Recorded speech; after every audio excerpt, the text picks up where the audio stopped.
Captain HFY adjusted his 4 eyes as he studied the readings on his scanner. The metallic blue skin of his face wrinkled with concern. Something was wrong with the energy signatures coming from the third planet of this remote star system. His ship, the Gentle Current, had been on a routine exploration mission when they detected what appeared to be a distress signal. "Commander, we're picking up primitive technology signatures," reported his navigation officer, whose tentacles danced nervously across the control panel. "It appears to be a species in the early stages of space travel." HFY's species, the Keth Mori, had been exploring the galaxy for over 3,000 years. They had encountered countless civilizations, most of them peaceful traders or explorers like themselves. The Keth Mori were known throughout their sector as gentle beings who valued knowledge and cooperation above all else. "What kind of distress are they experiencing?" HFY asked, his voice carrying the melodic tones characteristic of his people. "It looks like one of their spacecraft has suffered catastrophic engine failure. The vessel is drifting in space with failing life support systems. There appears to be a single occupant aboard." The bridge fell silent. The Keth Mori had strict protocols about interfering with primitive civilizations. Their code of ethics prevented them from making contact with species that hadn't yet achieved faster-than-light travel. But this was a life-or-death situation. "Sir, the being's life signs are weakening," the medical officer reported through her translator device. "Estimated time before life support completely fails is approximately 4 of their planetary rotations." HFY closed all 4 of his eyes and considered his options. The Galactic Council would not approve of direct intervention. But could he really let an intelligent being die when he had the power to help? His conscience made the decision for him. "Prepare a rescue pod," he commanded. "We're going to save that being." The crew exchanged glances but immediately began preparations. They had served under HFY long enough to trust his judgment completely. Within the hour, a sleek rescue vessel detached from the Gentle Current and approached the damaged spacecraft.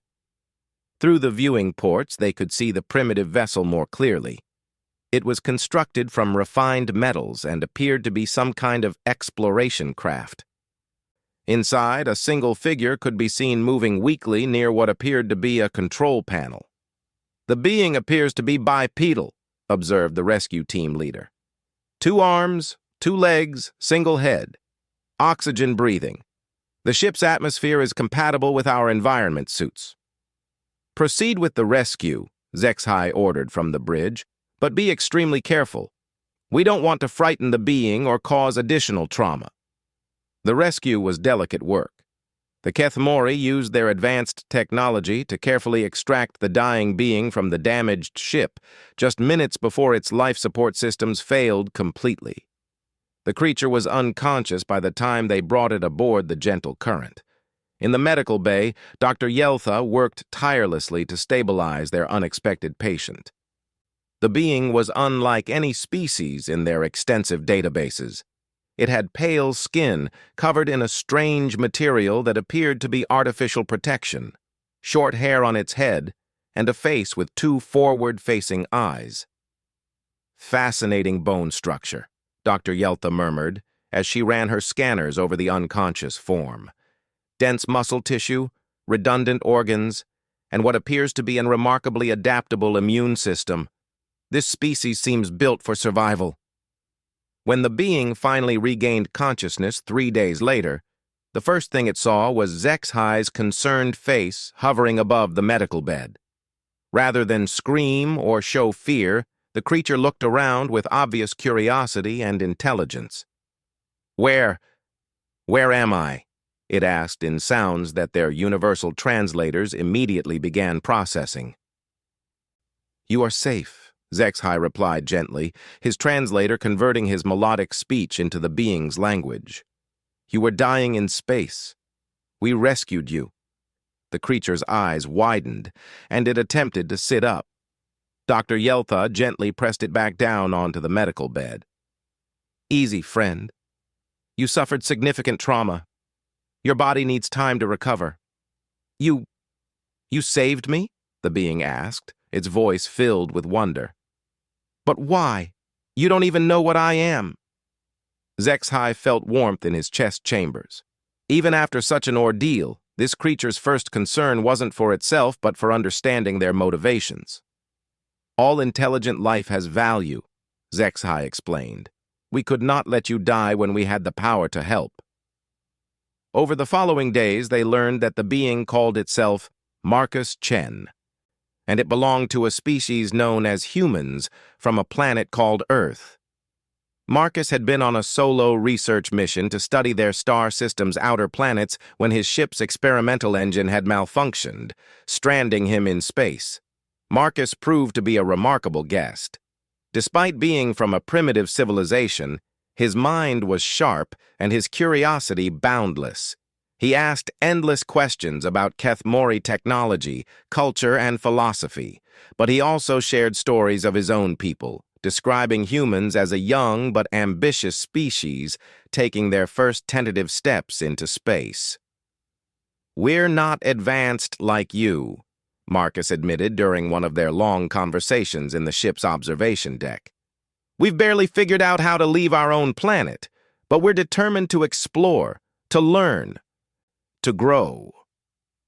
Zexhai was impressed by the human's resilience and positive attitude. Despite having lost his ship and being stranded with aliens, Marcus remained optimistic and grateful. He helped where he could with simple tasks around the ship and never complained about his situation. "Your people sound remarkable," Zexhai told him one evening as they watched stars drift by through the observation windows. "This drive to explore despite limited technology shows great courage." Marcus laughed, a sound that had become familiar and pleasant to the Kethmori crew. "Courage or stupidity, I'm not always sure which." As they traveled toward the edge of human space, Dr. Yeltha made an important discovery. During her medical examinations, she had found something unusual in Marcus's biology. "Captain, I need to speak with you privately," she said, her tentacles showing signs of excitement. In her laboratory, she showed Zexhai detailed scans of Marcus's cellular structure. "Look at this, sir. The human's DNA contains markers I've never seen before. Their genetic code suggests an unusual capacity for adaptation and rapid evolution. But more importantly, I found traces of quantum-compatible neural structures." Zexhai's eyes widened. Quantum-compatible neural structures were extremely rare in the galaxy. Only 3 known species possessed them naturally, and it was considered the key to developing advanced consciousness and ultimately faster-than-light travel technology. "You're saying this primitive species has the natural ability to develop quantum technology?" "More than that, sir. I believe they have the potential to surpass even our own technological achievements given enough time. Their neural plasticity is remarkable." This changed everything. The Kethmori weren't just helping a stranded traveler. They were potentially altering the future of galactic civilization. When they reached the coordinates Marcus provided for his people's territory, they found a small outpost on one of the outer planets. The humans there were shocked to see their missing researcher return aboard an alien vessel, but their reaction was not fear or hostility. Instead, they showed the same curiosity and gratitude that Marcus had displayed. "We cannot thank you enough," said Commander Sarah Rodriguez, the outpost's leader, as she met with Zexhai. "Marcus is one of our most brilliant scientists. Losing him would have been devastating." "It was our honor to help," Zexhai replied honestly. Before departing, the Kethmori crew made a decision that would echo through history. They provided Marcus with a small quantum communication device, no bigger than his hand. "This will allow you to contact us across any distance," Zexhai explained. "If your people ever need assistance, or if you simply wish to share knowledge, use this device. The Kethmori will always consider humanity friends." Marcus held the device carefully, understanding its importance. "I don't know how to repay this kindness." "Live well, explore bravely, and remember that the universe is vast enough for all of us to find our place in it," Zexhai replied.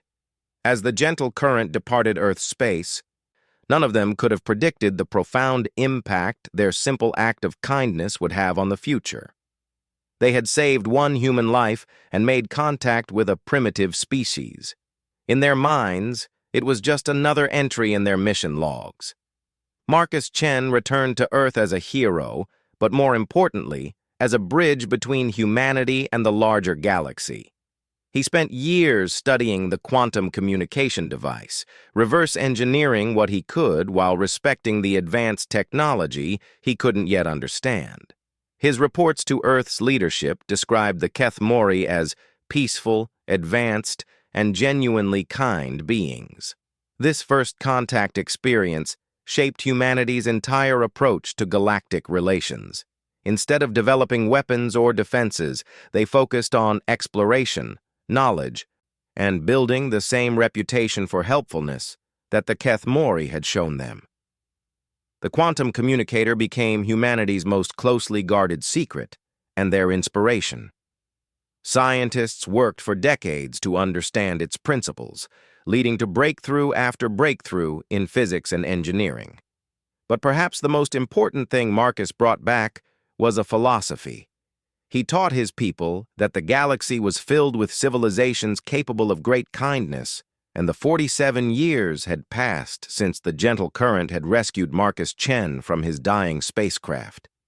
Captain HFY, now considerably older but still commanding his exploration vessel, received an urgent message that changed his understanding of how much the galaxy had shifted during those decades. The communication came through official Keth Mori channels, marked with the highest priority encryption. Admiral Neltar's image flickered to life on HFY's personal viewer, her usually calm demeanor replaced with obvious stress. HFY, we need to speak immediately. Report to Keth Mori Central Command within the next cycle. The urgency in her voice sent chills through HFY's body. In all his years of service, he had never seen the Admiral show such concern. He set course for their homeworld immediately, his mind racing through possible explanations for the summons. Keth Mori Central Command was a massive structure that floated in space near their homeworld, serving as both military headquarters and diplomatic center. As HFY's shuttle approached the docking bay, he could see unusual activity throughout the station. Ships from various allied species were present, far more than would be normal for routine operations. Admiral Neltar met him personally at the airlock, something that had never happened in his 30 years of service. "Thank you for coming so quickly," she said, her 4 eyes showing fatigue. "We have a situation that requires your specific expertise." They moved through corridors filled with beings from across their sector of the galaxy. HFY recognized diplomats from the peaceful Velthari Collective, military officers from the proud Zarketh Republic, and even representatives from the normally reclusive Cylon Confederation. "Admiral, what exactly is happening?" HFY asked as they entered a secure briefing room. 3 weeks ago, our outer monitoring stations detected massive energy signatures moving through the Helios Nebula. Initial scans suggested it might be a natural phenomenon, but closer investigation revealed something far more troubling. The room's central projector activated, showing a 3-dimensional map of their local galactic region. Red markers indicated the positions of various allied worlds and stations. "We're dealing with an invasion force unlike anything we've encountered before," Neltar continued. "The beings call themselves the Drakmor Dominion, and they appear to be a conquered collection of multiple species operating under a single, aggressive hierarchy." New markers appeared on the map, showing the path of destruction the Drakmor had carved through space.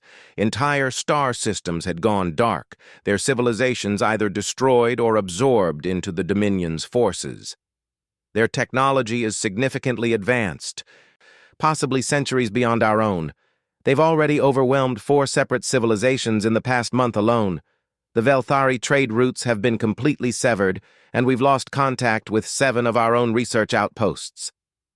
HFY studied the tactical display with growing horror. The red markers indicating Drakmor positions formed an expanding sphere of conquest that was steadily moving toward the heart of their allied territories. "What do we know about their intentions?" he asked. "From the few survivors who've managed to escape, we've learned that they don't negotiate or seek resources in the traditional sense. They appear to be expanding purely for the sake of dominance. Entire populations are either enslaved or eliminated, and their worlds are stripped of anything useful before being abandoned." Admiral Neltar manipulated the display to show projected invasion routes. Multiple lines of advancement pointed directly toward major population centers, including the Kethmori homeworld. "Our combined fleets are formidable, but intelligence suggests we're outgunned and outnumbered by at least 3-1. The Drakmor use weapons we don't fully understand, including some kind of energy-dampening technology that makes our shields far less effective." Zexhai felt a deep sadness settling over him. His people had always preferred exploration and diplomacy to warfare. The idea of facing an enemy that couldn't be reasoned with went against everything the Kethmori valued. "What does this have to do with me, Admiral? I'm an exploration captain, not a military strategist." Neltar's expression became even more serious. "Because you may have knowledge of a potential ally that could change the outcome of this war. Tell me, do you still have contact with the human you rescued decades ago?" The question caught Zexhai completely off guard. "Marcus Chen? Yes, we've maintained occasional communication through the quantum device we provided, but Admiral, humanity is still a relatively primitive species. They've made remarkable progress, but they only achieved faster-than-light travel 15 years ago." "That's where you're wrong," Neltar said, activating another section of the display. "Show him the intelligence reports." The projection changed to show a detailed analysis of human expansion over the past 4 decades. Zexhai's eyes widened as he saw the extent of human territory. What had been a single star system with a few small outposts had grown into a confederation spanning over 200 star systems.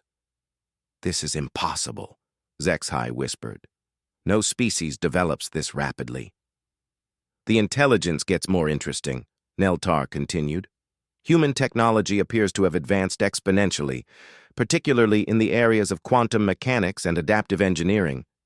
They've developed innovations that our scientists are still trying to understand." More data appeared on the screen. Reports from various alien species described encounters with human explorers, traders, and peacekeeping forces. In every case, the humans had demonstrated advanced technology coupled with a remarkable willingness to help other species. They've mediated 17 different territorial disputes, provided disaster relief to 11 worlds affected by natural catastrophes, and established beneficial trade agreements with over 30 different species, Neltar explained. "Most importantly, they've developed a reputation for military effectiveness." "Military effectiveness?" Zexhai asked, confused. "The humans I knew were peaceful explorers. Still peaceful, but remarkably capable when threatened. 6 months ago, a pirate confederation attempted to raid human colony worlds. The humans didn't just defeat the pirates, they tracked down every single pirate base across 3 star systems and dismantled the entire organization in less than 2 weeks." Neltar activated video recordings from the engagement. Zexhai watched in amazement as human spacecraft demonstrated maneuvers and tactics he'd never seen before. Their ships moved with impossible precision, their weapons struck with devastating accuracy, and their coordination was flawless. "They didn't destroy the pirate ships," Neltar noted. "They disabled them, captured the crews, and apparently spent considerable effort rehabilitating them. Most of the former pirates are now working in human space as legitimate citizens." "That sounds like the humans I remember," Zexhai said with a smile. "They always preferred redemption to revenge. There's more. Human explorers have been mapping unknown regions of space and sharing that information freely with any species that requests it. They've developed medical technologies that have saved countless lives across multiple species. And perhaps most relevant to our current situation, they've been quietly building what may be the most advanced fleet in this sector of the galaxy. The display showed intelligence estimates of human naval capabilities. The numbers were staggering. Hundreds of advanced warships, thousands of support vessels, and military technologies that appeared to incorporate lessons learned from dozens of different alien civilizations. How did they advance so quickly? Zexhai asked, though he suspected he already knew the answer. They learned from everyone they encountered, but they also developed an approach to technology that we've never seen before. Instead of focusing on individual breakthroughs, they created systems for rapid innovation and adaptation. Every problem they solve becomes a foundation for solving the next problem. Admiral Neltar paused and looked directly at Zexhai. But here's the most important part. In every communication they've had with other species, humans mention their first contact with the Keth Mori as the defining moment that shaped their approach to galactic relations. They specifically credit your rescue of Marcus Chen as the inspiration for their entire philosophy of mutual aid and cooperation. Zexhai felt his chest chambers tighten with emotion. His simple act of kindness had somehow become the foundation for an entire civilization's worldview. We need their help, Zexhai. Our combined fleets might slow the Drakmor advance, but we can't stop it.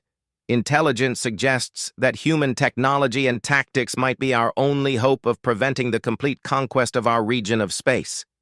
But would they help? Zexhai asked.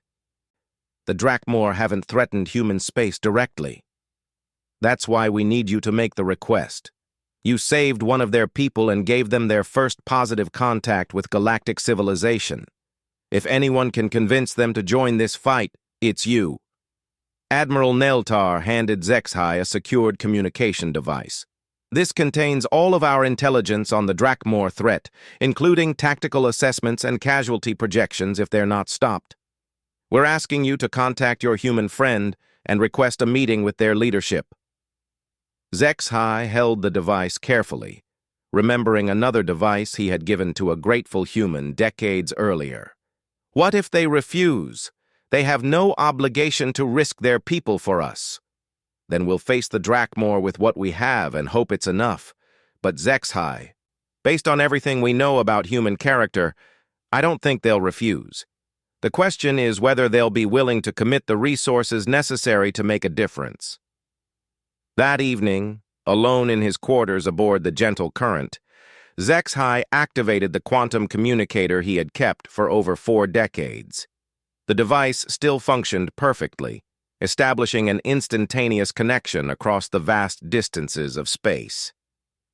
Marcus, this is Captain Zexhai. I hope this message finds you well, old friend. The response came within minutes, and to Zexhai's surprise, it was a video transmission showing an older but still vibrant Marcus Chen. Gray had touched his hair, and lines marked his face, but his eyes still held the same curiosity and warmth that Zexhai remembered. Zexhai, what a wonderful surprise! It's been too long since we've spoken. You look well, my friend. Marcus, I wish I were contacting you under better circumstances. We find ourselves facing a threat that endangers everything our peoples have worked to build in this region of space. Marcus's expression grew serious as Zexhai explained the situation. The human listened intently, asking detailed questions about Drakmor capabilities and intentions. How long do our intelligence estimates suggest before they reach Keth Mori space? Marcus asked. At their current rate of expansion, perhaps 6 months. Our combined defensive fleets might extend that to a year, but the outcome would remain the same. Marcus was quiet for a long moment, clearly weighing. The meeting point chosen by human leadership was unlike anything Zexhai had expected. Instead of a military star base or government facility, they had suggested a neutral space station in the buffer zone between human and Keth Mori territories. As the Gentle Current approached the coordinates, Zexhai realized he was looking at one of the most impressive engineering achievements he had ever seen. The station was massive, easily 10 times larger than Kethmori Central Command, but what struck him most was its design. Rather than the purely functional architecture typical of military installations, this structure seemed to blend form and function in ways that were both beautiful and practical. Gardens were visible through transparent sections, and the docking bays were designed to accommodate vessels from dozens of different species. "Captain, we're being hailed," his communications officer reported. The station identifies itself as Harmony Point, and they're providing approach vectors. "How long has this station been here?" Zexhai wondered aloud. "Our navigation charts show this region as empty space." According to their transmission, the station was completed 8 months ago. It serves as a diplomatic and trade hub for the region. As they docked, Zexhai noticed something remarkable about the station's population. The corridors were filled with beings from multiple species, all moving about their business peacefully. He saw Kethmori traders discussing cargo manifests with human merchants, Velthari diplomats sharing a meal with Zarketh military attachés, and even a few species he didn't immediately recognize. Marcus Chen met them at the airlock, and Zexhai was struck by how much his old friend had changed. The eager young explorer had become someone who carried authority naturally. Behind him stood a small group of humans and several aliens, including Admiral Neltar, who had arrived the day before. "Zexhai, welcome to Harmony Point," Marcus said warmly, embracing his alien friend in a gesture that had become familiar over their years of correspondence. "I'm afraid I'm no longer just a simple researcher. These days I serve as humanity's Director of Galactic Relations." "The promotion suits you," Zexhai replied with genuine pleasure. "This station is remarkable. How did you build something like this so quickly?" "Cooperation," Marcus answered simply. "We provided the location and initial resources, the Velthari contributed their expertise in life support systems, the Zarketh helped with defensive capabilities, and 3 other species added their own specialties. When civilizations work together, amazing things become possible." They moved through the station toward a large conference room, passing by dozens of flourishing businesses and cultural centers. Zexhai noticed that every interaction he witnessed seemed genuinely friendly rather than merely professional. "The humans have been busy," Admiral Neltar commented as she joined their group. "They've established similar cooperation hubs in 17 different systems. Trade and communication in this region have increased by over 300% in just the past 5 years." In the conference room, Zexhai found himself face-to-face with humanity's military leadership for the first time. Admiral Sarah Chen, who he learned was Marcus's daughter, commanded the human fleet. General Patricia Kozlov oversaw ground operations, and Fleet Admiral Zhang Wei coordinated logistics. All 3 carried themselves with quiet confidence that reminded Zexhai of the best Kethmori commanders. "Captain Zexhai," Admiral Chen began, "my father has told me the story of how you saved his life many times over the years. On behalf of all humanity, thank you for that act of kindness. It shaped everything we became." "Your father was worth saving," Zexhai replied, "and it appears humanity has made good use of the opportunity." "Let's discuss the current situation," Marcus said, activating the room's holographic display. "We've been monitoring Drakmor activities for the past month, and our analysis confirms your intelligence reports. They represent a significant threat to every peaceful civilization in this region." The display showed the Drakmor expansion in detail, but Zexhai noticed that human intelligence was far more comprehensive than anything the Allied fleet possessed. They had identified Drakmor ship classes, weapon capabilities, and even command structures. "How did you gather such detailed information?" Admiral Neltar asked. General Kozlov answered, We've had covert reconnaissance teams observing Drakmor activities since they first appeared in our sensor range. Our intelligence suggests they're not just conquerors, they're attempting to establish a permanent empire based on subjugation and resource extraction. More importantly, Admiral Chen added, our analysis indicates they view any species that refuses to submit as a fundamental threat to their ideology. Even if they don't reach human space directly, they would eventually move against us once they've consolidated control over this region. Fleet Admiral Zhang manipulated the display to show projected battle scenarios. We've run extensive simulations based on known Drakmor capabilities versus various allied fleet combinations. The results are consistent with your assessment. Conventional tactics won't work. However, Admiral Chen continued with a slight smile, we've also run simulations that include human fleet assets and modified tactical approaches. The results are much more promising. The display changed to show the human fleet composition, and Zexhai's 4 eyes widened in amazement. The numbers were staggering. Over 800 frontline warships, more than 2,000 support vessels, and what appeared to be completely new classes of spacecraft. How is this possible? Admiral Neltar asked the question everyone was thinking. 4 decades ago, your people had barely achieved spaceflight. Marcus's expression grew thoughtful. We learned from everyone we encountered, but we also had motivation that other species might not understand.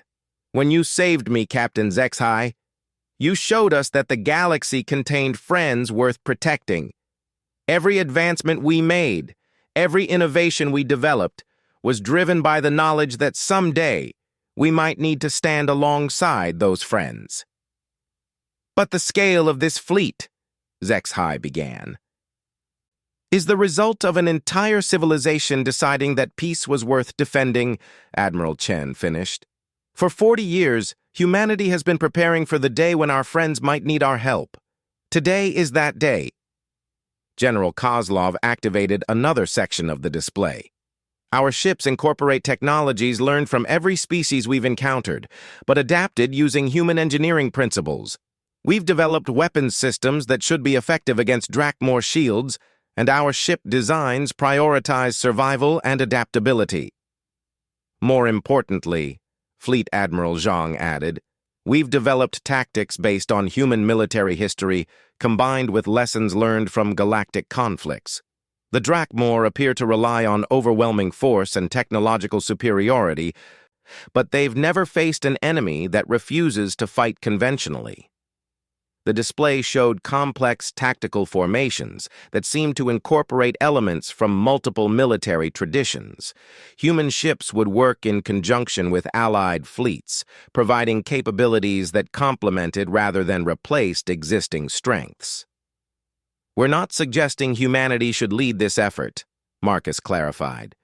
This is about alliance, not replacement. Human forces will integrate with existing command structures and follow established galactic military protocols. Admiral Neltar studied the projected battle plans with growing excitement. These tactics could actually work.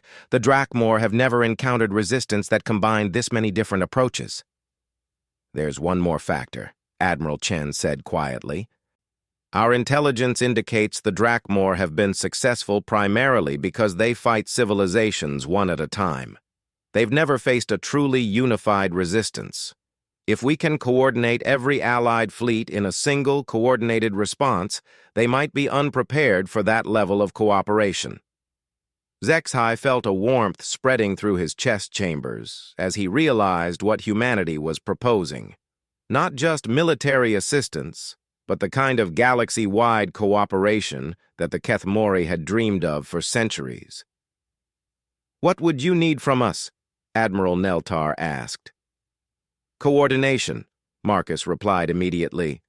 Human forces can provide the additional firepower and tactical innovations, but we need allied species to provide local knowledge, established supply lines, and diplomatic connections. This only works if every peaceful species in the region joins the effort. Over the following days, the conference expanded as representatives from dozens of species arrived at Harmony Point. The Velthari brought their expertise in logistics and supply coordination. The Zarketh contributed their knowledge of military honor and warrior traditions. The Cylon offered their advanced sensor technologies and strategic analysis capabilities. Most remarkably, each species brought something unique to the Alliance, and human coordinators worked tirelessly to integrate every contribution into a comprehensive battle plan. Zexhai watched in amazement as his dream of galactic cooperation became reality, driven by the simple act of kindness he had performed decades earlier. When the Drakmor fleet finally entered Allied space, expecting to face the same scattered resistance they had encountered elsewhere, they found something unprecedented waiting for them. Over 2,000 ships from 17 different species, coordinated by human tactical innovations and supplied through Velthari trade networks, stood united against the invasion. The battle lasted 3 weeks and became known throughout galactic history as the Harmony Engagement. Human ships used revolutionary tactics to disrupt Drakmor formations, while Allied fleets exploited the resulting confusion. Rather than attempting to destroy the enemy completely, the Alliance focused on disabling Drakmor vessels and capturing their crews. When the last Drakmor ship surrendered, Admiral Chen made a decision that surprised everyone, including her human colleagues. Instead of demanding unconditional surrender, she offered the captured Drakmor a choice: return to their original territories and abandon their conquest, or join the growing alliance as equal partners. Most chose to leave, but a significant number of Drakmor, particularly those from species that had been conquered rather than ruling, chose to stay. They brought with them advanced technologies and knowledge that further strengthened the alliance. Years later, as Zexhai stood on the observation deck of the newest Harmony station, watching ships from over 50 different species working together in peaceful cooperation, he reflected on the strange turns that life could take. A single rescue mission had grown into galactic transformation. Marcus Chen, now considerably older but still serving as Director of Galactic Relations, joined him at the viewing window. "Do you ever regret it?" Marcus asked quietly. "Saving one stranded human opened the door to changes that affected the entire galaxy." Zexhai considered the question seriously. The Kethmori have a saying, "Small kindnesses create large possibilities." I think our ancestors would be pleased with the possibilities we've created. Below them, a young Drakmor engineer worked alongside a human technician to repair a Velthari trading vessel, while a group of mixed-species children played together in the station's gardens. The galaxy had become something none of them could have imagined when they first met in the depths of space. Besides, Zexhai added with amusement, "You humans kept your promise. You did return with an armada. You just brought it to protect your friends rather than threaten them." Marcus laughed, the sound still as warm and genuine as it had been 40 years earlier. "I suppose that's the most human thing we could have done. We've never been very good at conquering, but defending people we care about, that we can do."